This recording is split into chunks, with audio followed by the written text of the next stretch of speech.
Hello everyone, thanks for tuning in. I'm Yoshi from Happy Science, New York Temple. Today's words of wisdom is from December 14th, and I quote, "If you think good thoughts, a halo will suddenly appear behind your head. If you think good thoughts, a halo will suddenly appear behind your head. From love, nurture, and forgive." Thank you, Lord Alcantara and Master Ryuho Okawa, for this wonderful teaching. All right, so I think today's words of wisdom, first thing that came to my mind is the physics of Buddha's light, or the physics of God's light that is talked about and is mentioned in the Golden Laws. So Master is saying that when we are in this physical body, we can't really see God's light. We can feel it in our chests or on our body, inside our body, but we can't see that light, right? Only on rare occasions we can. But in the spiritual world, it's very vivid and it's tangible. You can literally see God's light. And God's light, going back to the physics of God's light, or the physics of Buddha's light, it's got different rules. And one of the rules is, if you have the mindset that is aligned with God's thoughts, it amplifies or it increases God's light. So, going back to today's words of wisdom, if you think good thoughts, the moment you think good thoughts, a halo will suddenly appear behind your head. A halo. We talk about halos in the East and in the West in civilizations, right? If you look at portraits of Christian pictures, there's a lot of angels where you see a halo behind them. And you see this in Buddhism portraits or pictures too. So probably in the past, those artists, a lot of artists are spiritual, maybe some of them were actually able to see it with their naked eyes, and they saw that there was a halo, like an aura, a ball of light behind a noble person.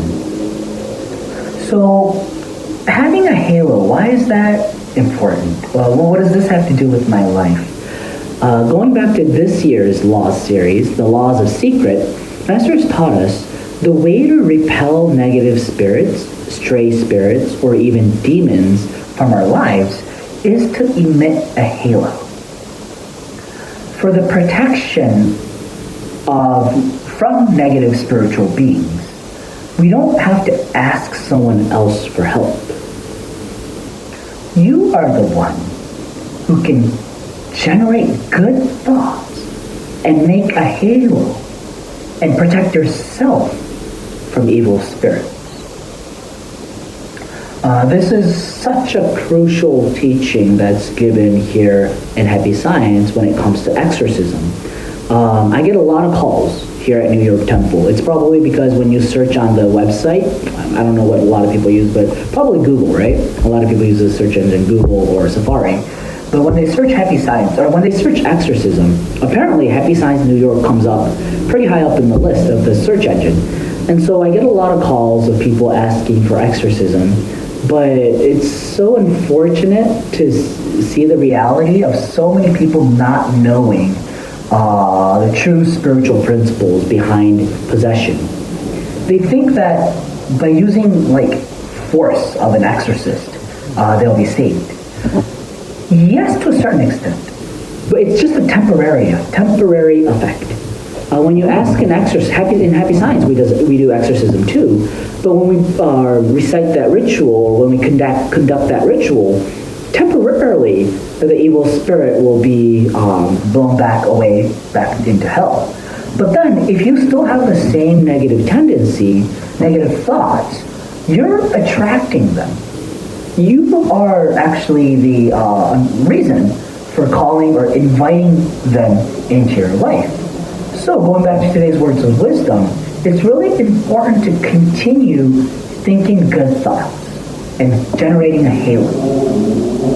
If there's a halo around you, no evil spirit can possess you. And not only that,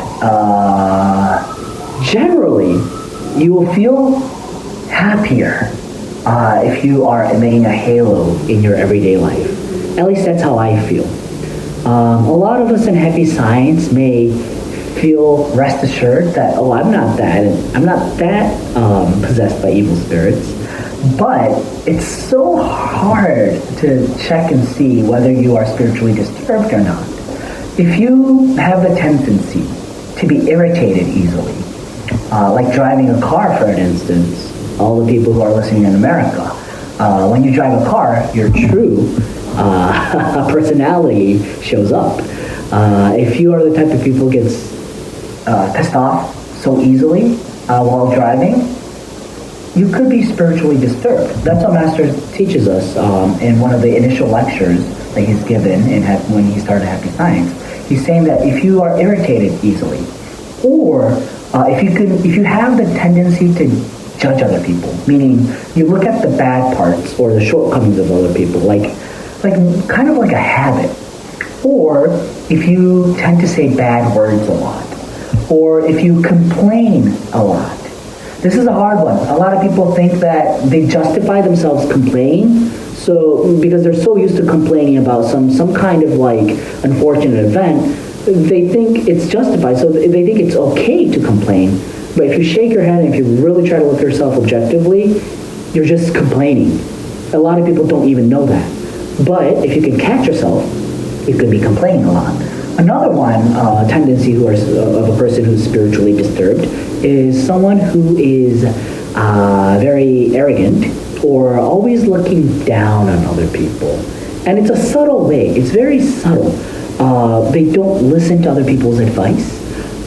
They're really they're not flexible when it comes to sharing opinions, and they tend to be selfish or very strong, very not flexible, right?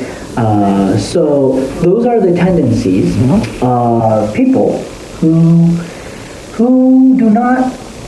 could be spiritually disturbed. Or if you have those tendencies, you probably are spiritually disturbed. And when you're spiritually disturbed, you'll notice that you're not happy. Every day seems a little gloomy. Every day feels heavy. The moment you wake up, you feel that, oh, it's another heavy day. It's another boring day. It's another tough day. If you start out your day like that, probably you are spiritually disturbed. If you don't wake up with a fresh feeling, you're probably spiritually disturbed. So this sentence is very important. What can we do to emit a halo? Think good thoughts.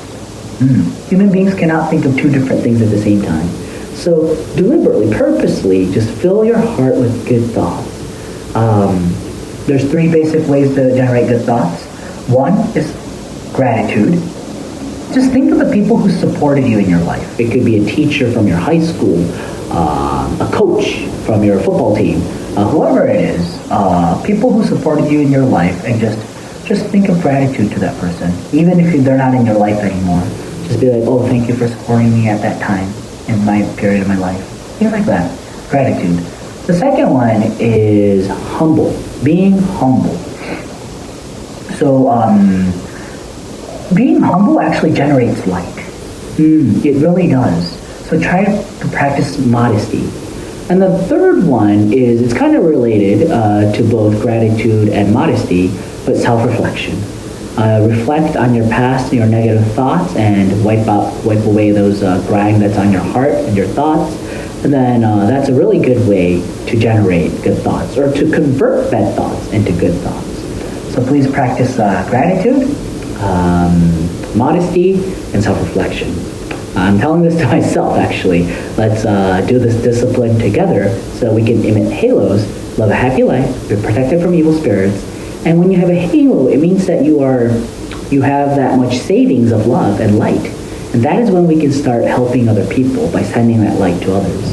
So let's always be abundant with our savings of God's light. Let me close today's words of wisdom off by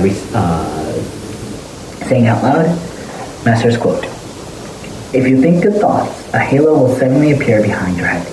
From Love, Nurture, and Forgive. Thank you very much. See you tomorrow.